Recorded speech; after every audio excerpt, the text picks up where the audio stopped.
What is up, everyone? Welcome to another episode of the NerdBall Fantasy Football Show. I am your humble host, dendrologist specializing in the conservation of the endangered Robert Woods, an astronaut aboard the Pitts 8 Moon Expedition, Pete Rogers, and I am joined by fellow nerds. We have the Duck Father and runner-up on the Great Russell Wilson Cooking Show, resident old man Clark Barnes, and the devout follower of the Anthony running back gospel and Queen Bee of the Austin Eckler Hive, the Ginger Woodsman, Nick Bodiford. How we doing, everyone? Doing great, Pete. Good, Pete. How you doing? I am well.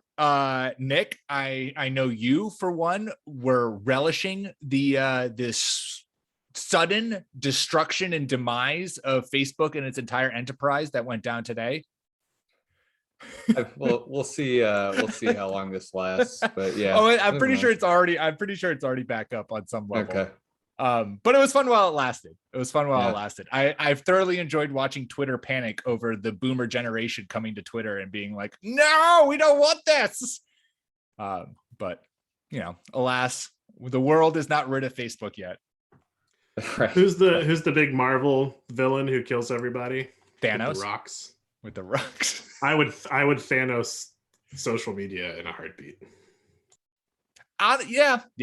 Yeah. Like there's some like, it's beautiful in the sense that like you can engage with randos on the other side of the world, but it is also like, God, my life, if Facebook just like up and disappeared, I mean, I'm not even on Facebook at all. So that one I don't care about. But like if Twitter just like disappeared from the face of this earth and I actively couldn't use it anymore, my life would be better. Half. My life Spoilers. Would be better. Sorry, everyone. It's just half. There'd still be plenty. It's just half of Twitter. Half of Twitter would be gone. If I just woke up and I didn't have Twitter anymore, and there wasn't a way for me to like another platform I needed to shift to, I probably would be a happier person. Honestly, it's what I'm planning on doing once the kiddos come. Probably for the first month or so of that, I'll be off the social media. This weekend, NFL team, the Houston Texans, got Thanos super hard by the apparently very good Buffalo Bills. No one gets Thanos more than the Houston Texans. Beautiful, Clark, as always, with the wonderful transitions to get us talking about football. I mean, not your best, but it wasn't bad. Yes, let's turn our attention to some week 4 fantasy football talk. And of course, we're going to start giving out some props and some flops. Nick, why don't you start us off? Give us a prop. Who you want to celebrate for week 4? Well, I want to celebrate Deebo Samuel. And this is a guy who, like, Clark, you and I went back and forth about him early in the, I guess, like preseason action, probably like week 1 or week 2. And we're talking about how we probably, even with his quote unquote injury risk at that point in time, still would give up like a first round in dynasty for him just because of his unbelievable upside. And now we're getting to see it. And it's really friggin' cool. He's got 36.05% of the team's air yard share. It's nice to see that kind of usage hold, even with George Kittle getting 11 targets last night and Brandon Ayuk, maybe not playing football at a professional level. I'm not sure what's going on there, but no one knows what's going on with Brandon Ayuk. Yeah, it's just like 3 cheers for Deebo. This is great. It's fun when you get to see guys who had a ton of potential and they had some bad luck early in their career and now they're putting it together. And like the added bonus is that Trey Lance came in and they looked phenomenal together. It could have been the Allen Robinson, Justin Fields situation, and it's not. It's amazing. That could have been my flop for this week. That was upsetting. Yeah, well, it also helps when you know the Seattle defense just forgets that Deebo Samuel is an important person to cover, and he's wide open 50 yards down the field on the sideline.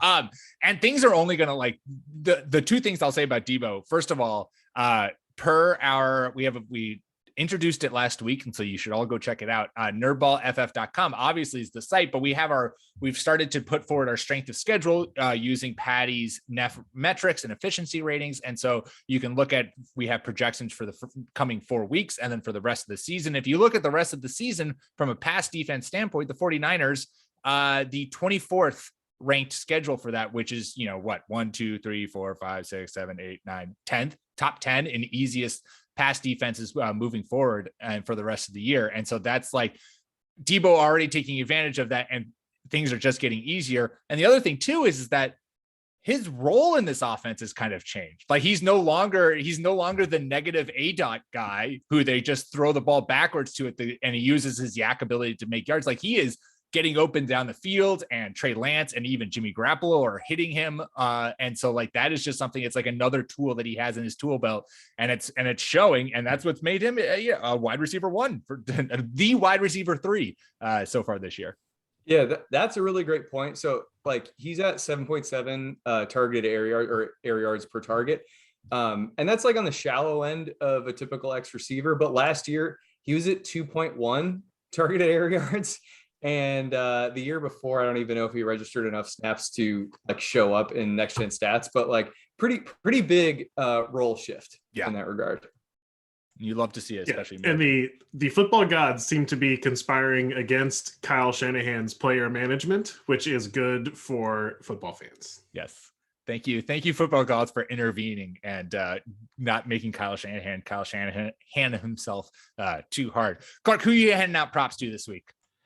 So my props are for Ezekiel Elliott. After week 1, a man left for dead. The overreaction was palpable. It's been 4 weeks, so I'm not going to overreact the other direction. But after putting up under 4 points against the Tampa Bay defense, which is apparently going to be pretty good, he's handed in 3 really solid games. He's the RB2 in standard, RB4 in PPR.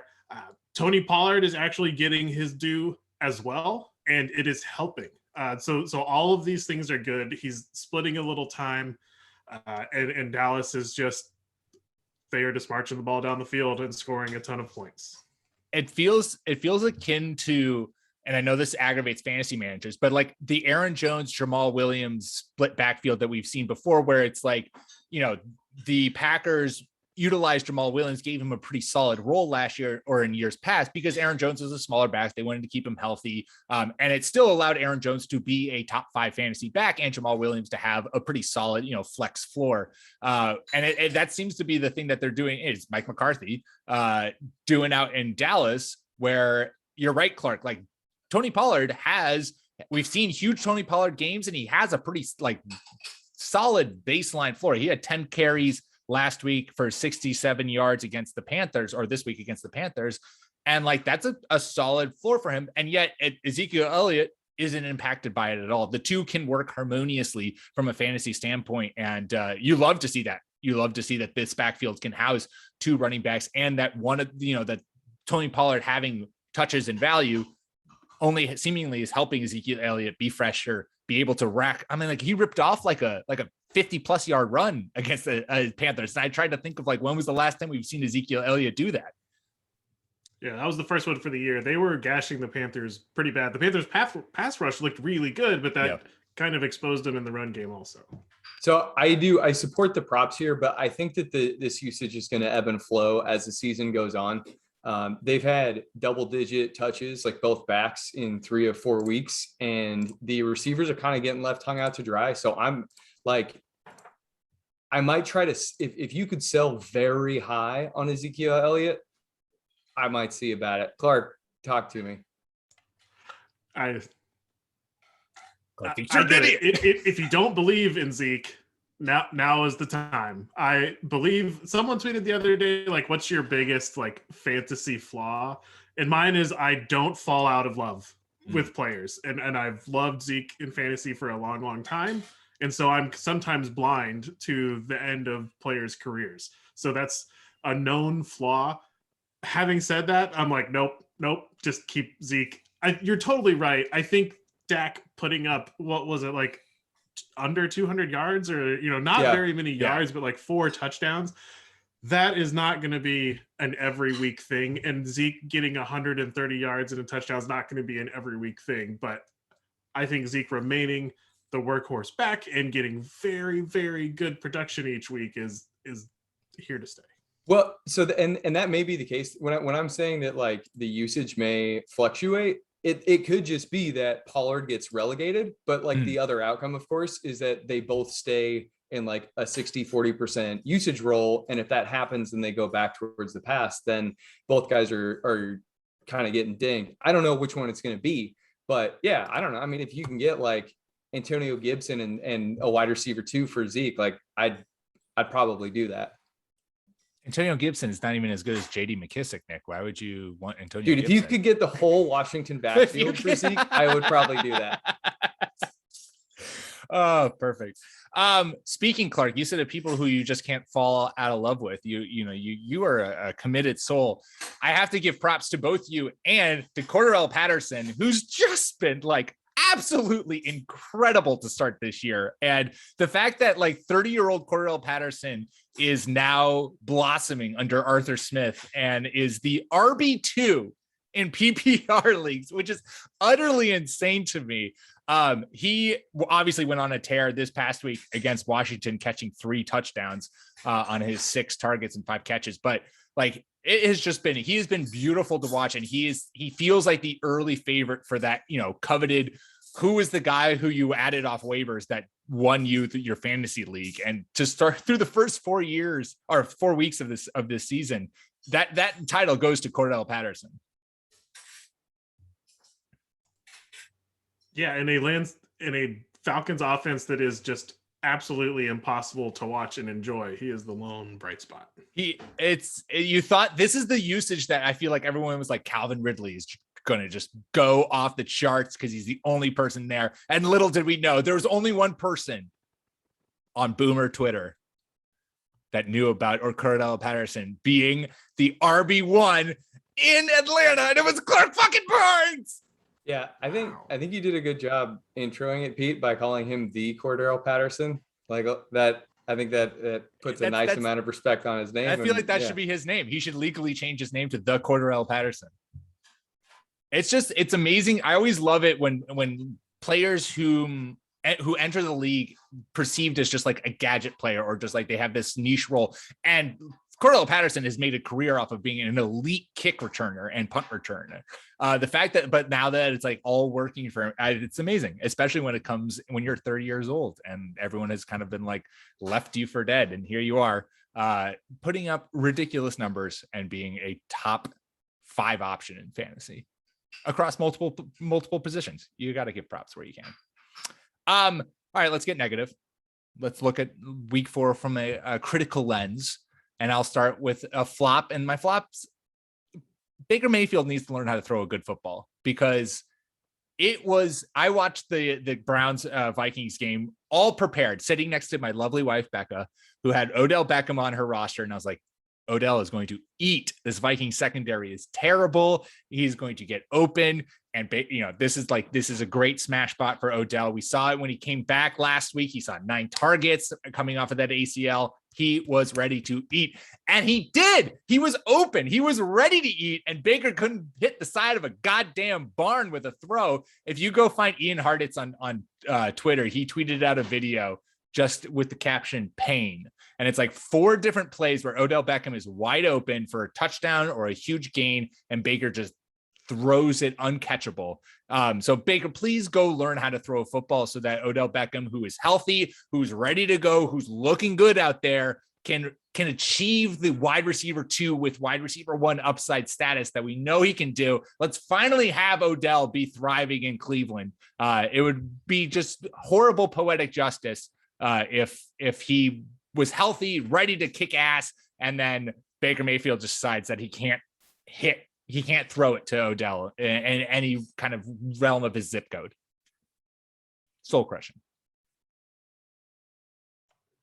Yeah, there were a couple of tough plays where a better placed ball could have given Odell a chance. And then there were a couple of just huge misses.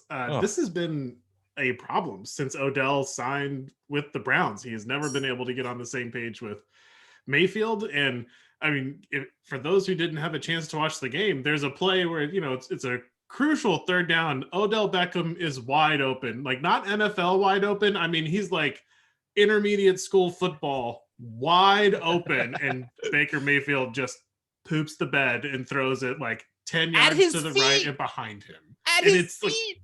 Odell tries to turn around and trips over himself, and he gets up exasperated because it was a terrible throw. So hopefully they'll figure that out. Yeah, fingers crossed. So go back to quarterback school, Baker. Sick burn. He's roasted from that. Nick, who you giving flops to? Flops are dishing out like hotcakes to the non-Michael Carter Jets backs. So Carter entered the year like he had so much hype around him. Tevin Coleman came in as the starter, then he got sick and didn't play in week 2. And so I'm like waist deep in their receiving usage. And I mean like pass blocking, their routes running stuff. But the bottom line here is that things kind of broke Michael Carter's way over the last like 2 games, but definitely in week 4. Ty Johnson was tasked with more passing game responsibilities in week 3, and they didn't like what they saw of him. So they flipped more onto Michael Carter's plate. So this is although it's a flop, I'm actually just pumping Michael Carter. But yeah, well done, Nick. Well done. They're taking work. So they're reducing the passing game snaps, both in terms of targets and in terms of just actually run and pass blocking snaps of Ty Johnson and Tevin Coleman over the last week. It like kind of went towards Ty Johnson in week 3, but this last week, like they really gave a lot more to Carter. The raw box score stuff is not really going to show it because everybody kind of was ugly, but yeah, I like shame on Ty Johnson and Tevin Coleman, who I like Ty Johnson, but it was strange that they were trying to force him into this passing game back. And I think it's just because Michael Carter was shaky in pass blocking to start the season. Yeah. This last Sunday against Titans led the backfield in snaps, routes run, targets, carries. He finished with 13 carries, 38 yards and a touchdown. Like this is his backfield. And we spent a lot of the offseason, us on this podcast talking about like his fit with a Kyle Shanahan-esque running scheme and how like that could be really great for fantasy. And so I think that like you are hit the nail on the head, Nick, in your backwards compliment to Michael Carter in order to fit it into this segment that yes, this seems to be his backfield now. And if he is available on your waivers, you should be adding him. And if he's been sitting patiently on your bench like he has in my home league, now is the time to shine. And guess who those floppy backs get to face and flop around against next week? The Atlanta Falcons. The Atlanta Falcons. Flop, flop, flop, flop, flop, flop, flop, flop, flop. Yeah, and so Carter was super interesting, but he was a smaller back. And so while we were super excited about him, there's always that eye test with me when a small, quick guy from college goes to the pros. You wonder, is he going to still be quick when everyone on the field is an amazing athlete? And against the Titans, you really got to see that excellent start-stop ability, ran with, quotes like with power, put his head down and got some tough yards when we were there. Unfortunately, I don't know if it's going to matter because the Jets are awful. But Carter is taking over the backfield, and for more long-term leagues where if you took Carter super late, you can keep him for a really late pick last year, or if you're in a dynasty league, Carter is taking over the backfield like his supporters wanted him to do. It's just a matter of like, how much is going to be there for anyone, even if he gets most of the work. Yeah. Yep. Clark, wrap us up. Who are you handing out flops to? I pulled a Bodiford. My flop is Miles Sanders, which is really just a props for Kenneth Gainwell. I don't understand why Gainwell is getting all of the work and Sanders isn't. Sanders looks pretty good when he's out there. Gainwell looks amazing. He's getting super high leverage touches, so he's in all of the goal line packages. He's the third down wide receiver. Both Sanders and Gainwell are on the field together sometimes, and Gainwell just looks like he absolutely belongs and is the best back. And that has started to pick up steam week after week after week. I don't want to say flop to Miles Sanders because he looks good out there too. I think maybe some people, not me, got super excited about Jalen Hurts and the Eagles looking so great against who's probably one of the worst teams in the NFL and the Falcons. And now after 3 weeks, we see like that team's still not very good, but they've got a lot of exciting young players, and Gainwell may very well by the end of the year be the lead back in that backfield.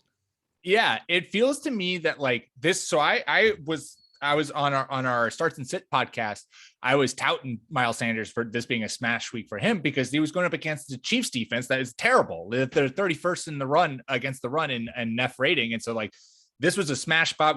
We've seen every running back play the Chiefs have a really productive game. And so I was like, oh, Miles Sanders played the most snaps. Like this is his backfield and he's going to get all this work. And then he didn't. It was Kenneth Gainwell who got it. And like you said, Clark, high leverage touches went in Gainwell's favor. And it almost feels to me like this coaching staff, this team is just kind of like wanting to move on from Miles Sanders without admitting that they want to move on from Miles Sanders. They just don't feel like they show any allegiance to him. And I don't know if that's because he just isn't showing it in practices and like when they're, during, if he's not showing it to the coaches, or if they just like don't like him for whatever reason. It doesn't instill me. I wrote about this on my weekly takeaways.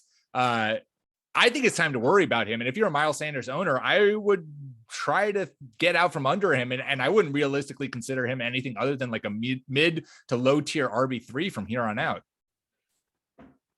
I think that this is more of an organizational thing where Philadelphia, like Howie Roseman and Jeff Lurie, are so on board with running backs don't matter. And I won't criticize them for that. But I do think that they've managed to pigeonhole Kenneth Gainwell as the Nyheim Hines. And so for anybody who, listening might have forgotten, Nick Sirianni came from the Colts, who basically came from the Eagles to begin with. And they have pegged this guy as like their do-it-all number 2 back who gets a ton of work in the passing game. One thing that's kind of interesting here. So Gainwell has 4 red zone targets on the season to Miles Sanders 2. He's got 3 red zone carries to Miles Sanders 4. He doesn't have any inside the 5 touches. Those are two carries for Miles Sanders. But yeah, I mean, they seem to really value this pass catching running back position, and they've chosen Kenneth Gainwell as the guy. I would have chosen Miles Sanders because he's really good. And I don't think do it. Yeah. I don't think that it's necessary to have, I think that you need to have a running back who can play in the passing game, but I don't think it's necessary to have to separate them. But it appears as though that's what they're doing. Props to you, Clark. I know you drafted Kenneth Gainwell in one of your dynasty leagues really early in this season. And I was like, who is that guy? And you were like, early in the 5th round. Sorry, that was not smart. But. Hey, yeah, but it's working now.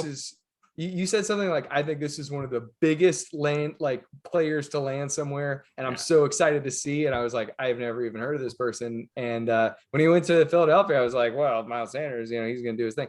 But the crappy thing for Sanders. So at the beginning of this year, I kind of thought that Gainwell might do this, that he might get this role. And so I still thought though that Sanders was going to get a really high rushing volume. And so I pegged him for like 250 carries. He's on pace for 157 right now. That is not good. So yeah, objectively bad. Yeah, I fully endorse your idea of just jumping ship on him, Pete. Yeah, I feel like the Eagles have forgotten, like his rookie year, he had 50 catches for 509 yards and 3 touchdowns. Miles Sanders can catch the football. What are we doing here? I don't understand this like pigeonholing of like we're only can have one running back who's going to catch passes. It doesn't make sense. Same can be said for the Colts too. Jonathan Taylor can catch the football. Nick Chubb can catch the football. We can share the passing amongst all of the running backs in our backfield. Those guys are no Derrick Henry. We all know that. That's Derrick Henry. Derrick Henry ate every other running back in the Titans backfield, and including AJ Brown and Julio Jones, so that he would get all the targets. Derrick Henry he drafted himself in fantasy and has been undermining the Titans offense so that he will be the wide receiver, the RB, and then soon he'll start throwing passes. So he'll be the QB1, and he'll just be the greatest fantasy player to ever walk this green earth. And those who draft him, good on you. I should have listened to my own advice. All right. Well, there we go. That's recapping some week 2. We're going to get into the news. But before we do, I want to tell you, dear listeners, about our Patreon, patreon.com/nerdballff. We have all kinds of perks for those wishing to join, including joining our staff Discord to talk football during the season, our starts and sit hotline, where you can ask us your most pressing starts and sits question. We will get back to you with our answers. And you can submit questions to be answered live on any of our shows. So if you want to support us, go to patreon.com/nerdballff. Now, all right. We talked some props and some flops from week 4. And now let's get into the news that came out of the week. And we have injuries to talk about. Shocker. Going back to Thursday Night Football that you might remember was played between the Bengals and the Jaguars. Joe Mixon is now reportedly week to week with a low-grade ankle sprain. Nick, is Samaje Perine the Bengals back to be adding off of waivers, or is there other names that you should be paying attention to? He seems like it. So what was so bizarre was I couldn't figure out when the Mixon injury happened, because Perine was getting passing game work in the first half and Mixon didn't sprain his ankle till like partway through the fourth quarter. It's very strange though, because Chris Evans is a really good pass catching back, but I guess maybe what they're going to do is give Perine 15 carries and maybe 5 targets, and then Evans will sprinkle in behind him. Pigeonholing people into running back positions. That may be. So yeah, I guess if you got Fab, now's the time to spend on Perine. But what is Mixon's expected absence? He's just week to week. Yeah, nobody knows. Yeah, Schefter's reporting was just week to week with a low grade ankle sprain, which is not great. That's you never like the ambiguous he might play, he might not. Zach Taylor then followed up today and said day to day. Okay. So we have Coach Speak and Adam Schefter. I'm going to go with Adam Schefter and say Samaje Perine's probably starting running back for 2 or 3 weeks. At the very least for this next week, and against two of the Bengals play, the Packers. Yeah, so I'm super excited about Perine. I've been a little gun shy on spending my fab on the likes of Chuba Hubbard and someone else whose name I forget. Elijah Mitchell. Yeah, there we go. So I think Perine has shown to be very talented in the preseason and filling in spot work for Joe Mixon. This is me tripling down on Joe Mixon is not especially good and is a volume person, which for fantasy is what we want. And he's getting the volume. But this ambiguous ankle injury for a running back who has suffered a lot of injuries to his legs for me is I'm loading the cannons. I'm going to pick up Samaje Perine in leagues where I haven't already rostered him. He was one of my just a good, simple strategy in fantasy football. If you have a spare roster spot or two, just pick up some backup running back, and Perine was one of my targets there. So I'll be spending up for him. We have no idea how long this injury is going to last. The Bengals are running the football even when they don't have success. So volume. Yeah, I'm definitely endorsing getting Perine. Yeah. Well, and other running back injury news, David Montgomery is also expected to miss some time. He is believed to have avoided an ACL injury, which is great. We love that. But again, an ambiguous amount of time that he could be out for. If he misses any time, to me, Damian Williams is then obviously the top waiver target this week. What do you think, Clark? Yeah, it'd be Perine for me unless we hear something more definitive about Montgomery. If Montgomery's goes on IR, I think that flips it to Williams, because Williams looked very good the last time we saw him in Kansas City a year and a half ago, winning a Super Bowl. Both of these guys should be targets. The problem with the Bears is just not moving the football. And if they go back to Andy Dalton, not great, but you will be getting a starting running back. And we are approaching the time of the season where what are you waiting for? Mm-hmm. Yeah. When it comes to you spending your fab money, for sure. Nick, I know you've been high on Damian Williams in the past. Yeah, no, I was just looking at their schedules. He's very good and should probably be a starting running back on 10 teams. They've got Vegas, Green Bay, and then Tampa Bay. You can't run on Tampa Bay. No, but it's a tough stretch. For 2 weeks, though, I mean, you might have just by touch RB2. It's tough. The way that they describe the David Montgomery thing is so bizarre. So they ruled out ACL tear, which you can do pretty quickly, I think, right. With manual work. Samaje Perine though, so they get Green Bay, Detroit, Baltimore. Wow. I mean, and then the Jets, then the Browns, but we're talking about a month miss there for Mixon. Maybe, I don't know.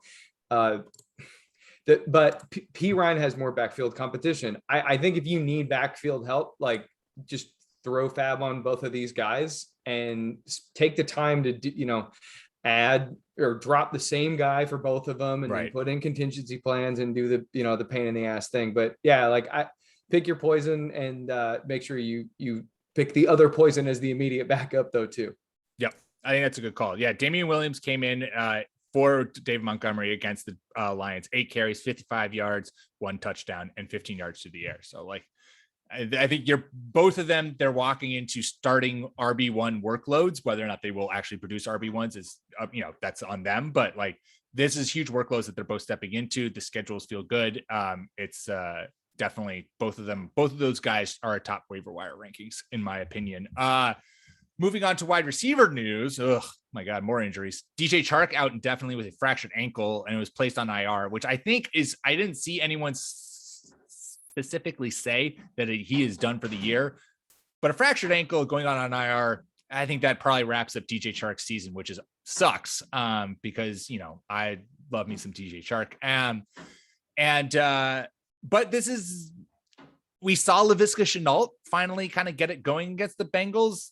Do you think that's a sign of things to come, Nick? Is now with Chark out of the picture, as sad as it is, like this passing tree is now funneled down to Marvin Jones and Laviska Shenault? So, yeah, I mean, I think that Laviska Shenault, I think that he's going to stay involved as a main player. I just will give myself a pat on the back. The Thursday night preview of last week might have been the most accurate piece I've ever written. That was awesome. And so one of the things for Shenault was that he just going back over this very briefly. Yeah, he had a really nice matchup against the guy we've talked about on here before, Mike Hilton, who is playing very well as a blitzer from the slot, but is not covering well as a slot guy. And so, yeah, Laviska and Marvin, they're just going to eat a lot. Dr. Porras described Chark's ankle fracture as Michael Thomas-esque. So that's done for the year. Yeah, that's out.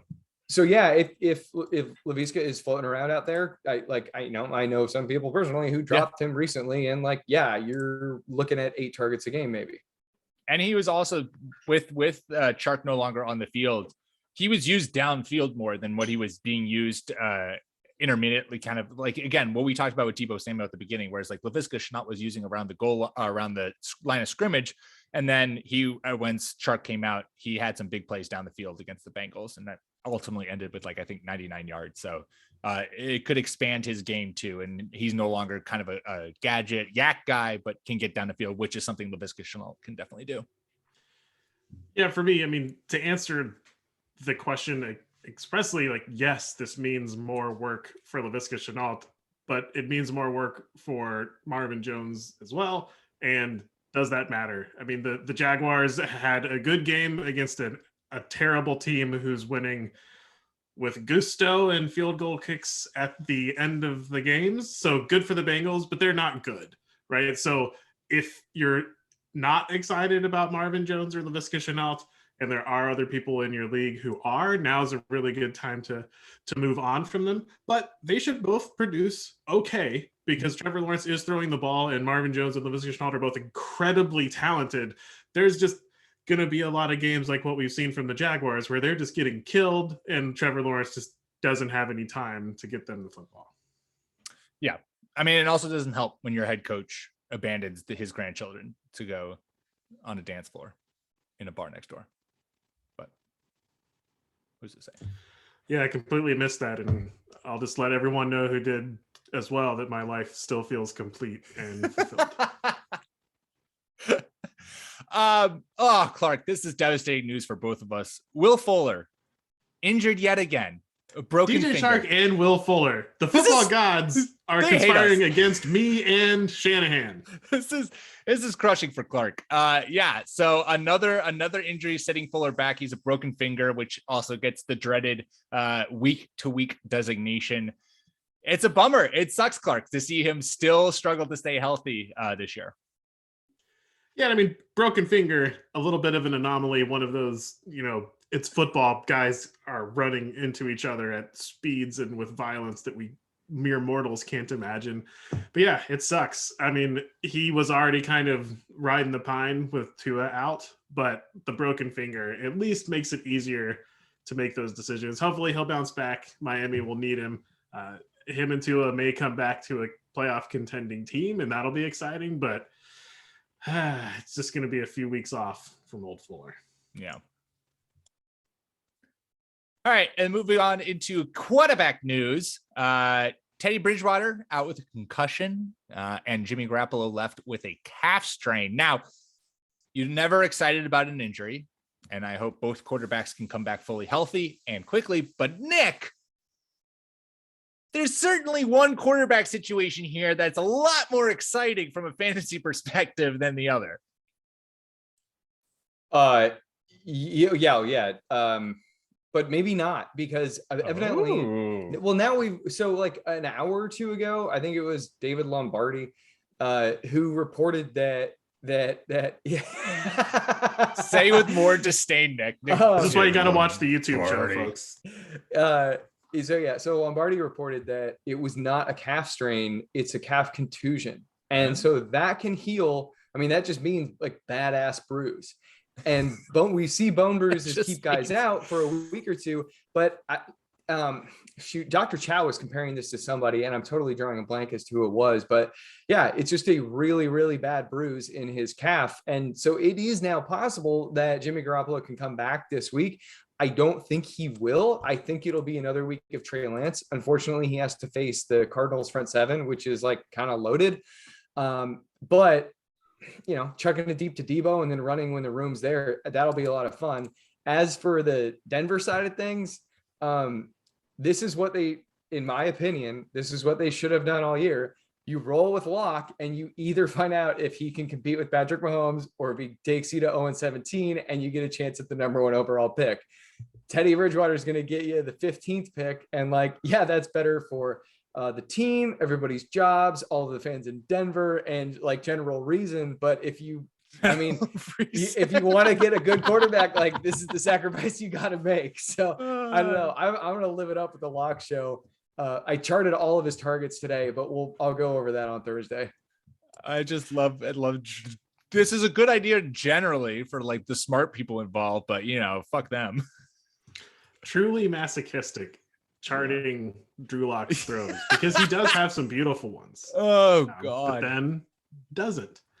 He and Drew Lock and Teddy Bridgewater are not polar opposites, but they're certainly on opposite sides of the bell curve. Teddy's probably gonna play. I mean, I have to. The NFL and players and teams don't take concussions seriously, and we know that. So Bridgewater's probably gonna play. I feel like, you don't want anybody to get hurt, obviously.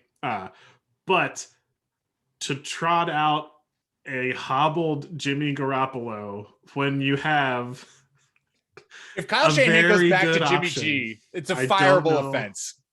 I mean, but just Shanahan, take the gift. Just take the gift. Take it.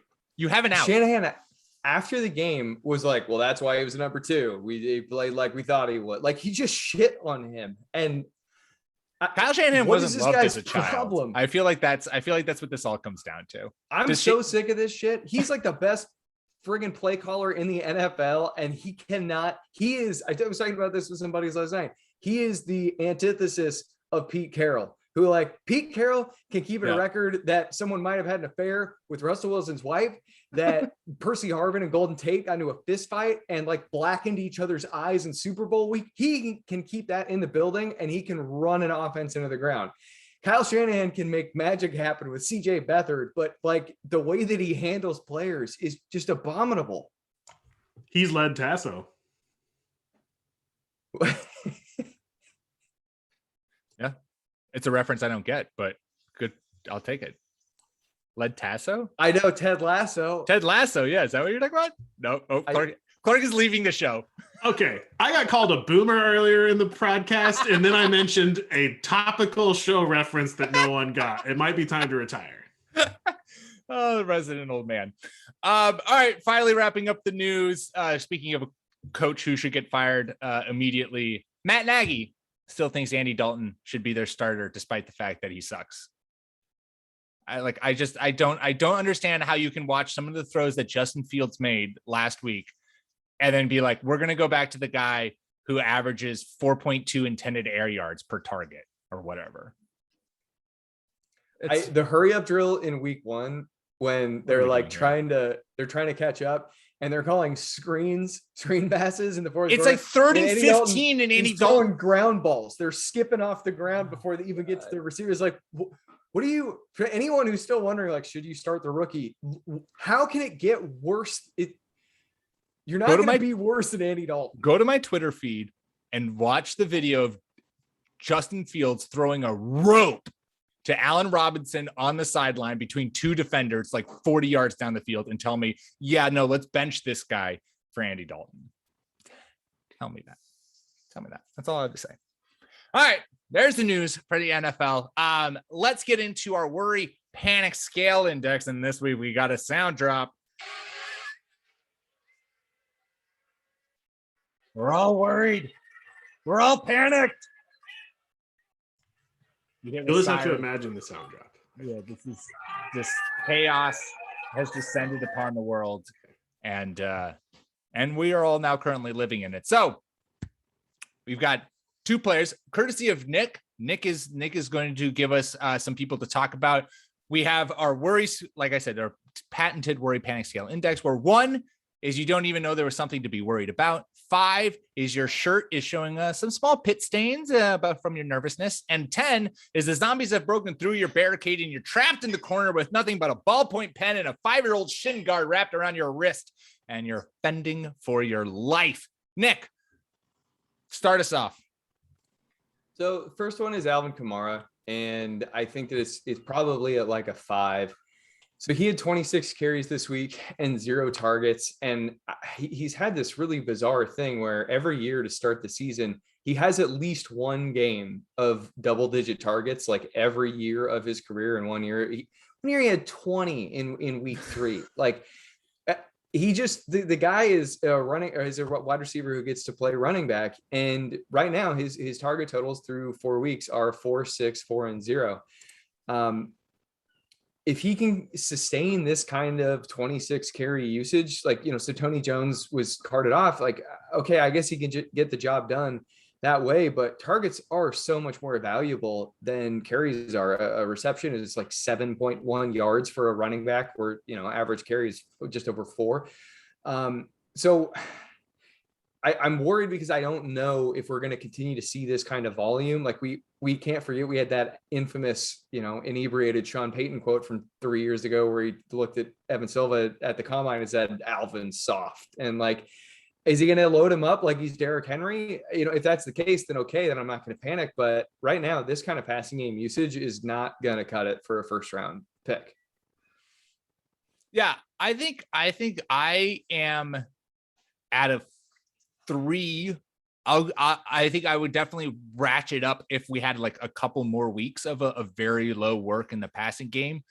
I think the things that you point out to, Nick, are we're starting to see the possible trend of it being Alvin Kamara being a more traditional running back, and that now you're going to need to expect him to have this big workload in order for that to succeed. We're starting to see that trend, but we're also seeing that trend in coinciding with the fact that he's getting that workload to be a good fantasy back. I think if we saw that discrepancy start shifting, if we started to see there be a bigger difference that, like, yes, he only gets his work done through the running game and he's only getting like 10 to 15 carries a game, then I think my panic radar goes off and I'm like, ooh, this is serious. We need to freak out. Right now, I'm like, I'm a 3. I'm going to sit back. I'm going to watch a little bit more. Alvin Kamara has plenty of name and buzz that I feel like I'll always be able to get someone to bite for him on a trade. And so I don't feel like I need to rush any movement for him, but it's on my radar. I know it exists. It's something I'm looking out for. Yeah, and I'll split the difference. I'll say I'm a 4 with absolutely zero concern about Alvin Kamara, his ability to hold up through usage like this, or his ability slipping at all. None of that has happened. He still looks like an otherworldly athlete out there. Jameis Winston looks bad, and the Saints offense looks bad. And the things that are working the best, unfortunately, for the offense seem to be the stupid trick plays with Taysom Hill that Sean Payton likes so much, that for some reason just don't include Alvin Kamara very much. So I think 3-4 more games of no passing work for Kamara, I'm going to start to get worried. He is the running back 11 or 13, depending on your format, with only 2 touchdowns. And so this could swing pretty quickly. He had a massive workload that if you tack a touchdown on there, it looks like a great day. But he didn't score the touchdown, so it doesn't look great. And I think this is a good player to kind of feel people out if you have him and want to bail, or if you're interested and you believe in him, because he has disappointed in that he was a 3rd, 4th, 5th pick overall, and he's probably like a 15, 16, 17th, best player right now in fantasy. No. Yeah, what's more worrisome is when you project his rushing numbers out for an entire year, and it's a big fat 0 in that rushing touchdown category. That's scary. But and every time I watch Alvin Kamara get blasted, I think of Nick bringing up that quote and roll my eyes again. Like, if it happened, which we don't know, but like, what a jerk. And like, it's the type of jerk of like, it's the little guy talking about how the big guys aren't tough. I don't want to talk about it anymore. That would be such an oddly specific thing for Evan Silva to make up. Right, I know. I'm not. I think we need to get Evan Silva on the podcast to defend himself. I mean, like, of all the people you said 3 years ago, Evan Silva, you're a liar. Come on the show. All the people who yourself. like report on the NFL, Evan Silva feels very trustworthy compared to like, oh, maybe they're going to take Mac Jones. That's what I heard. It's like, no blemishes like that for the great one. That was good. So much shade going around on this show. Should I move on, Pete? Continue. Give us another person or group or player. Or yeah. thing. So this one's a group, and I'm gonna kick it off here with a quote from Brooke Pryor. Ben Roethlisberger is now the only quarterback in the last 20 seasons to lose yardage on multiple 4th down completions in the same season per ESPN stats and info. So take a second to let that sit in. There's nothing I love more than the absolute descent of Ben Roethlisberger into shitdom.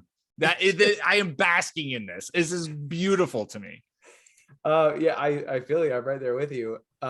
But so what this is telling us is that even though it's 4th down, his arm and his mind are so shot that he is throwing the ball behind the line of scrimmage and completing it. Like, it's not even like, shit, I better get sacked. I got to get out. Like, it's what he's like, well, this is our best choice.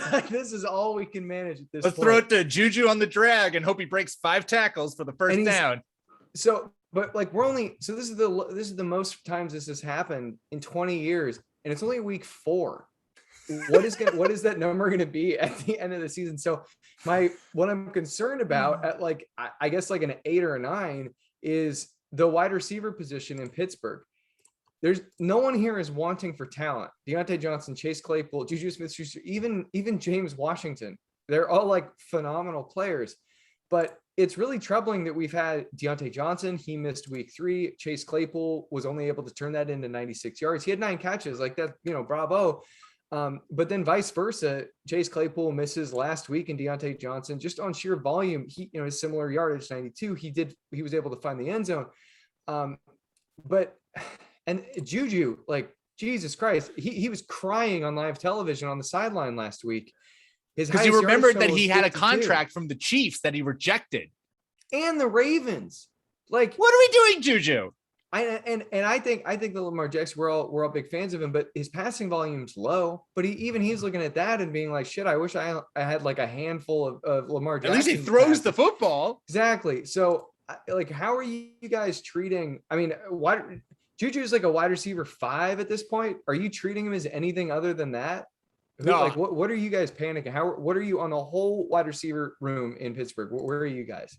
I have on my notes, I just say I'm not on the scale because I'm just done. I'm done. I've broken the scale and I've left. I wrote this in the recap. Deontay Johnson is the only Steelers wide receiver who I am confident in because for whatever reason, Ben Roethlisberger seems to be able to throw good balls to Deontay Johnson. Like, I don't know if it's just because it happens early in the game and Ben Roethlisberger's arm is like nice and warmed up and it's not exhausted yet. But like, it seems like every game it starts off with like a big play to Deontay Johnson and Deontay Johnson either scores a touchdown or goes for like 50 yards. And then the arm just falls off a cliff. And the rest of the game is highlights of JuJu Smith-Schuster getting open and the ball being thrown just wildly out of reach. Like, JuJu, if you have him, you sell him for literally whatever you can get. A washing machine, take it. I mean, a washing machine is really useful, Like it is a good thing to have. And this is the first time that Becca and I have a washing machine in unit that we don't have to pay quarters for. And it's incredible. It's a game changer. No more trips to the lavanderia. Huh? It's amazing. So if I could trade Juju for a washing machine, like 10 out of 10, done. Chase Claypool, I have him in a dynasty league. I don't want to get rid of him because it's a dynasty league. But if I was in redraft, I would trade for Chase. It just seems if any offer that came to me for a Steelers wide receiver who I have, I would be like, yes, I'm comfortable trading him. Like I had a deal on the table, and maybe we'll see if this deal still goes through. But it was James Robinson. I had James Robinson, Deontay Johnson going to someone for Calvin Ridley and T Higgins. And like I'd probably still make that trade because I don't want a part of this Steelers passing game because it's just going to stress me out. It's going to aggravate me. Though I do love watching Ben Roethlisberger suck, but then you don't love that because he's on your fantasy team. Yeah, normally I'm the one that's like, hey guys, let's not be mean to these guys. They're out there working hard, and I'm definitely not going to do that with this one. I'm with Pete. There's the only reason for optimism is that JuJu Smith-Schuster, Chase Claypool, Deontay Johnson are all incredibly talented, but they are not scheming the ball to them this year. We've seen the corpse of Peyton Manning won a Super Bowl, but because he had wide receivers working within the confines of what he could still do, and the Steelers don't appear to be interested in doing that. Right now, Najee Harris has 36 targets, tied with the 13th leading targeted receiver, Michael Pittman. Love it. That's insane. I think Harris is like the 10th standard scoring running back and like 4th in PPR. And it's because Ben is throwing him the ball constantly and behind the line of scrimmage on 4th down. I used to get so frustrated with Derek Carr and quarterbacks like him when it's 4th and 15 and you're down by 10 points. Why are you throwing the check down? And it's not even like a screen where we've been running good screens all game and we're really excited about it. It's no, again, like you said, Nick, you are processing the information and you go, yep, that guy. Yeah. Sure. Oh my God. It's insane. Everybody should go look up somebody put over they black and whited it and did saloon music to it. And it just Roethlisberger falling. He's falling a lot. Yeah, it just was running around back there. It was. Oh my God, who was it? I think it was Steven Ruiz. Yeah, I think it was Steven Ruiz. Yeah. He's just falling to the ground, running around. Oh shoot! Oh my God, turf monster. There's it got me again. Got me. The turf monster got me. All right. Well, there we go. Thank you, Nick, for bringing those to the Worry Panic Scale Index. Dear listeners, I hope that we helped completely terrify you if you have any part of the Steelers passing core. Before we go, let's attack the waiver wire. One waiver wire ad who you would make. Obviously, we talked about the two running backs who we think that everyone should be prioritizing, Samaje Perine and Damian Williams. Those guys are definitely top orders for waiver wires this week because of the fact that they're just stepping into huge workloads. Clark, why don't you start us, though? Who is a player who you are looking to target off waivers this week? It's Perine for me. I know we already talked about him. I don't have anyone else because I'm blowing my wad on Perine. Love it. I mean, when you can blow a wad. Let me rephrase that. Can we blow a wad? I am going to spend a lot of fab dollars on Samaje Perine. Clark is going to fab until his wad blows on Samaje Perine. I think that's how it ultimately breaks down. Nick, who are you targeting? For me, it's going to be. There's a few names here that I'm interested in. Yeah, rattle them off. Good. Okay. Rapid fire. A couple guys. Jamison Crowder came back from injury, whatever it was, or maybe concussion, and really outplayed Elijah Moore. And I know Elijah Moore has been mostly lining up at Z receiver, but Keelan Cole also outplayed him. I think that Crowder is going to be here to stay for a little bit. He is very good on short to intermediate routes, only owned or rostered in 20% of Yahoo leagues. I don't think that is going to go away. Another guy that I'm interested in, Dalton Schultz. I broke that down a lot in my timeline, but he is separating as the tight end 1 in Dallas. Blake Jarwin still getting good looks, but Schultz's red zone usage right now is excellent. AJ Green, another guy. Yeah, 6 targets a game. Yeah. Yep. Every week he's had 6 targets.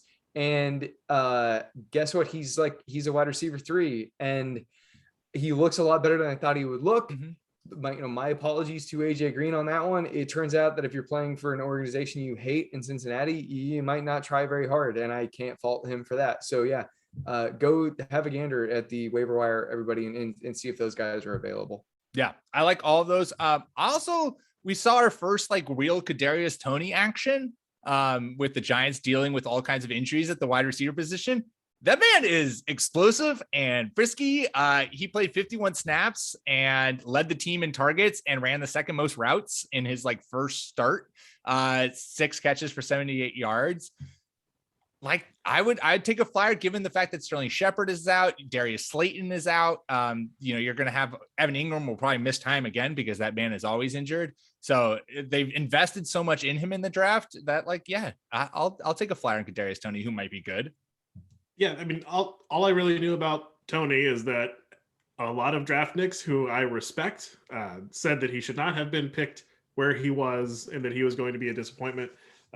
Last week, he showed to be very quick, made some really nice plays, and the role that he's going to be in with Sterling Shepard out for the Giants is a role that gets a ton of targets. And so he could step into that. I don't know if he'll, kill it like Sterling Shepard did because he is young and wanted to move backwards instead of forwards on some plays where he just needed a yard, but he looked pretty explosive. So that's a good one to keep an eye on. Yep. Sweet. All right, well, that's all we got for you this week. Please rate and subscribe to the podcast on your podcast platform of choice, and drop us 5 stars. It really makes a difference for us and helps us get in front of more people. Follow us on Twitter at NerdBallFF for as long as Twitter exists in this world. You never know when it could end. And before I say that you can follow myself or Clark or Nick on Twitter, it's at the top of my list. It's big and bold. Nick Botiford's got to eat some mustard, baby. Yeah, all right, hold on. While Nick's doing that, you can follow myself on Twitter at PDM Rogers. Follow Clark at NFL Clark and Nick at Ginger_Nick without a K. Make sure, of course, to check out all the amazing content that we're putting out over on the site at nerdballff.com. And until next week, my fellow nerds, I leave you with the beautiful sounds of Nick Botiford eating a spoonful of mustard. Oh, it looks like, what kind of mustard do we got there, Nick? Yeah, let's see the bottle here. Yeah. We've got just some male original. So it's Dijon, traditional. Okay, man of his word. Yeah, well done. Took it like a champ. See you guys. Bastards.